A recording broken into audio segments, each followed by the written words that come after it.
tayo ng abo, tanda ng pagsisisi sa mga nagawa nating pagkakasala o kasalanan. At dahil dito, nagkakaroon tayo ng pagkakataon humingi ng kapatawaran, tanggapin ang tagapagligtas sa ating buhay. Kaya nga, makikita ninyo ang number 40 ay makahulugan. In fact, alam natin, katulad ng bayang Israel, mga alipin sila sa Ehipto, ibig sabihin ng durusa, sumalit ang Diyos ay totoong Diyos na tapat sa kanyang pangako. Ipinadala si Moises upang gabayan ang kanyang bayan na sa panahon na yun, hindi nga matatawag na bayan kasi mga alipin, walang dignity, walang dangal, upang mapalaya sa pagkalipin. Naglakbay sa disyerto, ilang taon? 40 years in the desert, hanggang sa makapasok sila sa lupang pangako, sa kalayaan.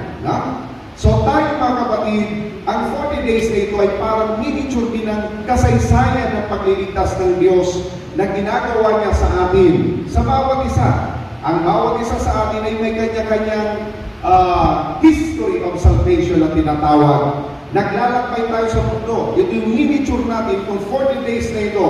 Naglalakbay din tayo. Mga alipin sa kasalanan, alipin ng galit, pag-usga, kalaswaan. Sabihin niyo pa kung ano pang mga umaalipin sa atin.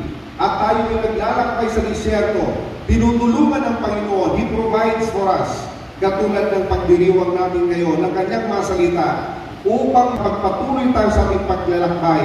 Paabante, hindi patras, patungo sa kanyang kaharian.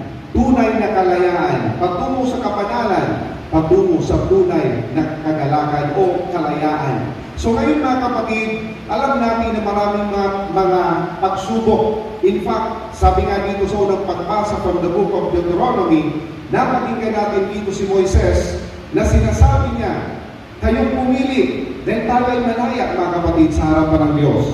Pumili kayo, dahil inilagay ng Diyos sa inyong harapan buhay at kamatayan. You choose. Blessing o sumpa. Tanong mga kapatid, si Moises ang nandito sa harapan natin habang naglalakbay tayo sa mundo ito. Maaari tayong pumili. Kamatayan o buhay? Sino gusto ng buhay? Nasa kamay. Sino gusto ng kamatayan? Blessing o sumpa? Sino gusto ng blessing? Lahat tayo gusto ng blessing. Salamat sa Diyos. But if we choose life, kung ang pipiliin natin ay buhay, ano sinasabi dito? Sumunod sa kanyang mga kautusan. At alam natin, ilan bang kautusan na alam natin? Of course, the summary of the first 5 books ng Torah, the 10 Commandments. At yung 10 kautusan na yan, 3 directed sa Diyos at the rest directed sa ating kapwa-tao. So, ibig sabihin, isummarize natin yan, ito yung sinasabi ng Panginoon sa atin. Nung tinanong ang Panginoon Jesucristo ng isang guro, ng isang eskriba, Panginoon, Guro, what is the greatest of all the commandments? Sinabi niya, this is the first. Love God with all your heart, with all your mind, and with all your strength. And the second is like the first. Love your neighbors as you love yourself. So, ibig sabihin, hindi ito mahihiwalay. Hindi pwede natin sabihin, mahal ko si Lord, pero pag-uwi mo sa bahay, galit ka sa misis mo, o galit ka sa mister mo. Or, lingkod tayo ng simbahan, kung minsan may naririnig ako, basta brother, galit ako sa kanya, pero alam mo, naglilingkod lang ako kay Lord, kaya itong mahalaga. Hindi mo pwedeng ihiwalayan. Naglilingkod ka kay Lord, galit ka doon sa kapwa-tao mo, supposed to be pinaglilingkuran mo. Kaya nga, napakahalaga na sana nga piliin natin ang buhay. At kapag pinili natin ang buhay, posible ba natin masunod ang mga kautusan na ito? Kasi iisa lang ang kautusan na yan. Kung isahin mo na lang, pagmamahal. Ito yung sinasabi ng pinakabuod ng pananampalatayang Judaismo at ng Kristyanismo. Shema Israel, pakinig ka bayan Israel, I am the only Lord your God. You shall love the Lord your God with all your heart, with all your mind, and with all your strength. And to love your neighbor as you love yourself. So pagmamahalan, yan ang nais ng Diyos. At ang kabaligtaran ng pagmamahal ay kasalanan. Lahat ng uri ng kasalanan mula sa pinakamalit hanggang pinakakagumal na kasalanan ay hindi po pagmamahal. Tandaan niyo po yan. No? At dahil dito, kapag tayo hindi nakakasunod, hindi nakapagmamahal sa kapwa, simple lang, kung yung sinasabi sa mga pagbasa, we die. So, ang tanong ngayon mga kapatid, kaya po ba natin sumunod sa kautusan? Yes or no? Well, hindi ka nga nagnakaw, pumatay ka naman. Hindi ka nga pumatay, nagnakaw ka naman. Di ba naalala nyo nung pinaliwanag sa atin ng Panginoon Jesucristo? Noon, sinasabi huwag kang papatay, saksakin mo, barilin mo yung kaaway mo. Pero ngayon sinabi ni Jesus, sino man ang magalit sa kanyang kapwa, tinawag mong hangal, mamamatay tao ka na din. Doon sinasabi huwag kang makikiapid na sa 10 Commandments, makipagtalik ka sa inyong asawa. Pero ngayon, sinasabi ng Panginoon, sino man ang mayroong pagnanasa, may kahalayan sa kanyang kapwa, sa isang babae, nakikiapid na siya sa kanyang puso, patay. Sino dito sa akin nakakatupad sa mga utusan? Natatatay guilty. No? Well, congratulations kung nakikita natin na guilty tayo, kaya nilagyan tayo ng abo sa ating loob para upang kahit saan tayo pumunta, hindi tayo makapagyabang. Na sana hindi natin ito gamitin, katoliko ko, tinan mo, mayroon akong guru sa loob. No? Hindi. Supposed to be kinakahiya yan kung tutusin. Dahil yan ay tanda na ikaw at ako'y makasalanan. Magmayaman ka, magmahirap. Maging sino ka man, kahit makapangyarihan ka pa, kapag mayroong kang abo sa loob, sinasabi mo, makasalanan ako. Dahil sa harapan ng Diyos, walang makapagyabang. At yan ang ninanais ng Panginoon sa panahon ng Kwaresma. At ito po araw ng paghahanda na tinutulungan tayo na makita natin ating mga kahinaan at kasalanan at katigasan ng ulo. So, sabi ko nga, posible ba? Sa sarili na kasing posible, kaya nga, kailangan natin ng tagapagligtas. At dito sa Ebanghelyo na pakinggan natin, ang tumupad sa mga kautusan. Dahil kung kaya mong tumupad sa mga kautusan, dahil sa mga kabutihan natin, mga self-righteousness natin, hindi natin kailangan si Kristo, ang Diyos maging tao, maghirap, ipako sa pusat mamatay, para sa iyo at para sa akin. Pwede na palang ikaw lang, solve na, ligtas ka na, dahil sa ating iyong mga ginagawa. Bakit nandito pa tayo? Hindi na kailangan magsimpa. Hindi na kailangan natin lumapit sa Panginoon. Hindi natin kailangan tanggapin ang Panginoon Jesucristo sa ating buhay. Pero alam natin na hindi natin kaya. Kaya nandito po tayo. Kaya kailangan natin ang Panginoon. Kailangan natin sumunod sa Kanya. Pero sa Ebanghelyo, ano po bang sinasabi dito? Paano ba tayo makakasunod kay Jesus? Sabi po dito ng Panginoon Jesucristo, do you want to follow me? Gusto nyo bang masunod ng mga kautusan? Kasi pag hindi pala natin nasusunod ng mga kautusan, katulad tayo ng malabanggit din sa Ebanghelyo na mga Pariseo, na skriba at nakatatanda ng bayan, they killed Jesus Christ. Pinatay nila kay Jesucristo, ibig sabihin they rejected Jesus Christ sa buhay nila. Tandaan niyo po, tuwing tayo nagkakasala, tuwing hindi tayo nagmamahal, hindi tayo nagpapatawad, pinapatay natin ang Panginoon Jesucristo. Pero kung gusto natin siya sa ating buhay, then we need to follow Him. Pero ano yung kondisyon upang makasunod tayo sa Kanya? Sino dito gusto maging tagasunod ni Kristo? Nasa kamay. Of course, lahat naman tayo. Kaya hanapin niya ganun. Kristiyano nga ang tawag sa atin. Christ, galing salitang Kristo. Kristiyano, tagasunod ni Kristo, disipulo niya. Pero sabi ni Jesus, if you want to follow me, anong sinabi niya dito sa Ebanghelyo? Take up your cross and follow me. Tama po ba, mali?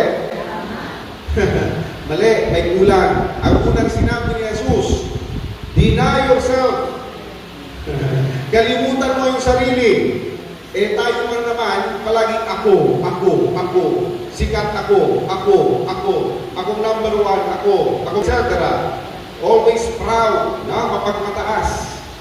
Yan ang problema natin. Kaya nga, kailangan tayong maturuan to deny ourselves.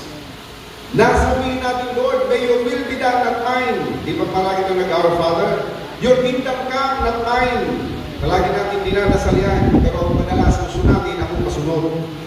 Kaya paborito natin ang Santo Niño. Kahit anong damit pwede mong isuot sa Kanya. Gusto mo maging pulis si Jesus? Pulis. Dinero yan. Etc. So gusto natin yung pwede natin utos-utusan. Pero tandaan niyo po mga kapatid, hindi po sana ganoon. Na sana tayo maging katulad ng isang sanggol. Na tayo magpakumbaba.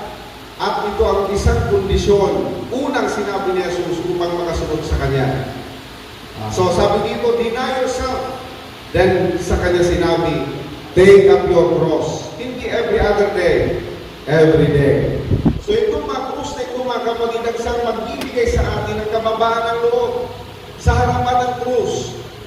Kahit sino ang mayabang, pag nasa harapan na ng krus, madali nang magpakumbaba.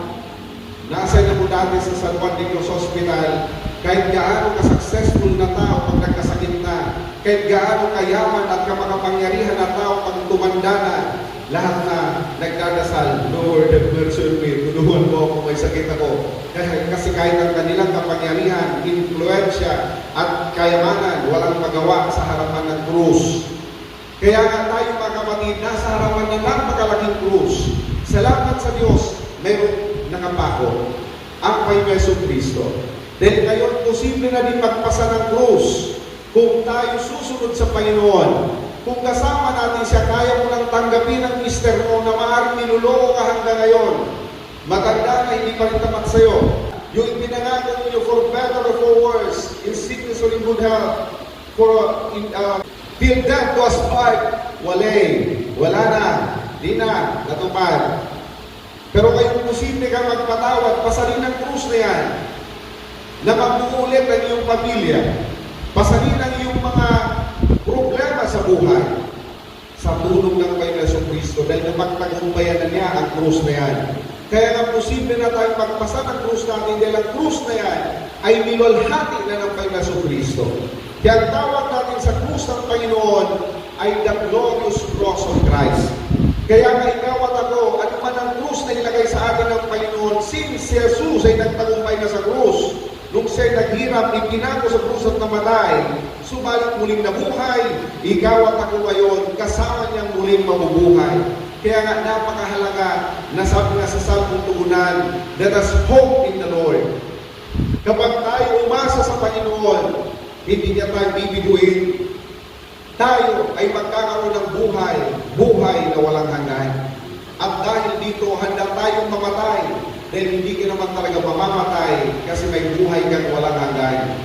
Kaya posible ka nang magmahal dahil handa ka rin mamatay sa para sa mga minamahal mo, mga minamahal natin, sapagkat may buhay tayo na nagmumula sa Panginoon Yesu Cristo na anak ng Diyos.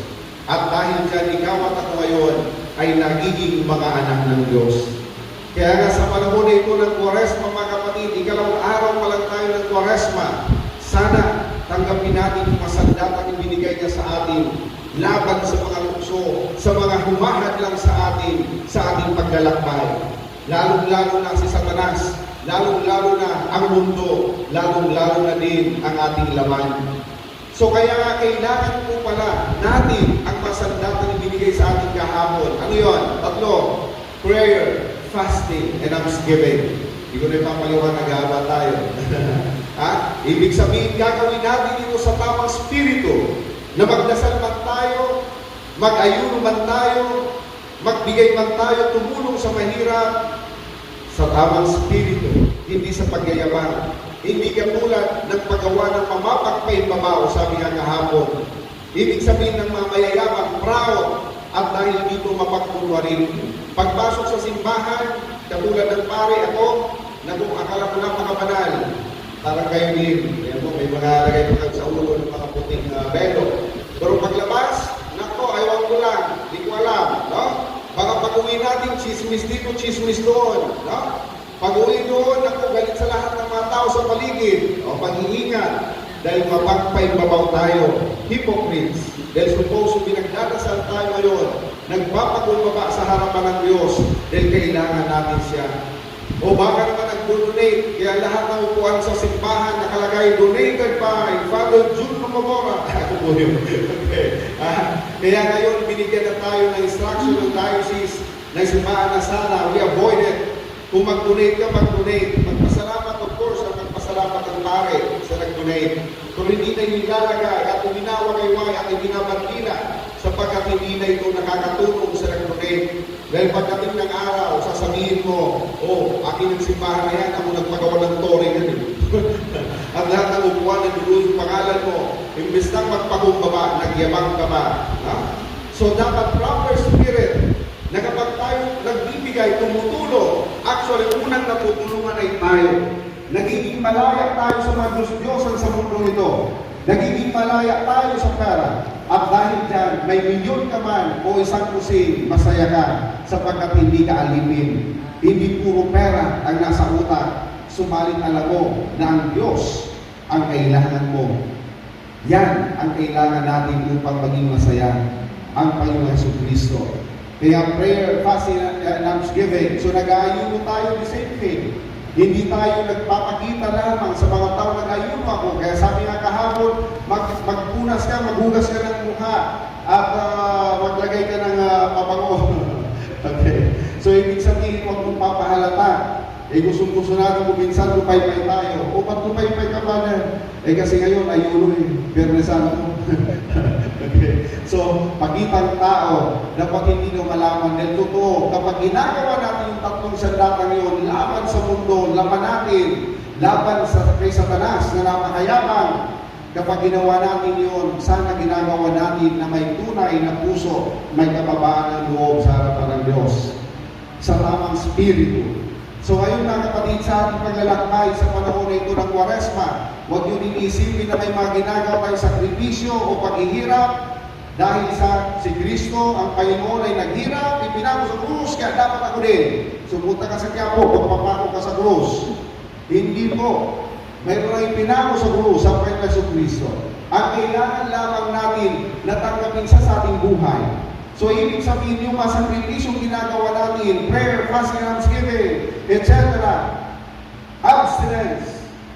Bakit ginagawa? Hindi upang naghirap siya, maghirap ka din. No? Hindi. Upang tayo ay matulungan makasunod sa Panginoon Jesucristo. Upang tayo ay magkaroon din ng spirito ng Panginoon Jesucristo. Na sa ating paglalakbay sa mundo ito, mula sa mundo ito, patungo sa kaharian ng Diyos, ay tunay na madama natin at maranasan natin ang kanyang providence, ang kanyang pagmamahal, ang kanyang katapatan. Sapagkat ang langit, totoo po yun. Ang impyerno, totoo po yun. Final judgment, totoo po yun. Subalit dito sa mundo, pwede mo na din matikman ang langit. Ang tawag po dyan ay, sabi nga nila, pwede natin matikman kahit konti man lang ang langit. Foretaste of eternal life.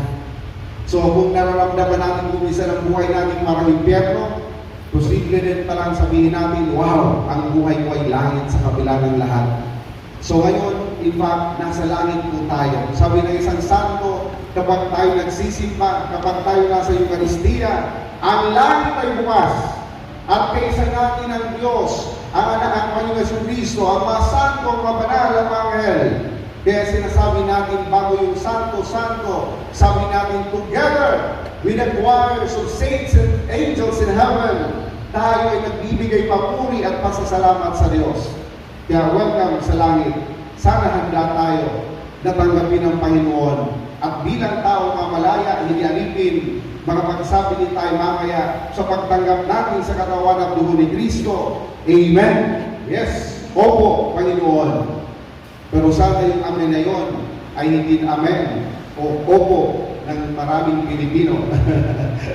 Kasi sabi nila, tayo doon mga Pinoy, kahit no, sabi natin, okay, yes, oo. Pero pagdating ng oras, wala naman. No? Para ba, ay, halika dito, may party kami, birthday ko. Okay, folks, okay pa rin. Punta ako, antayin mo ko.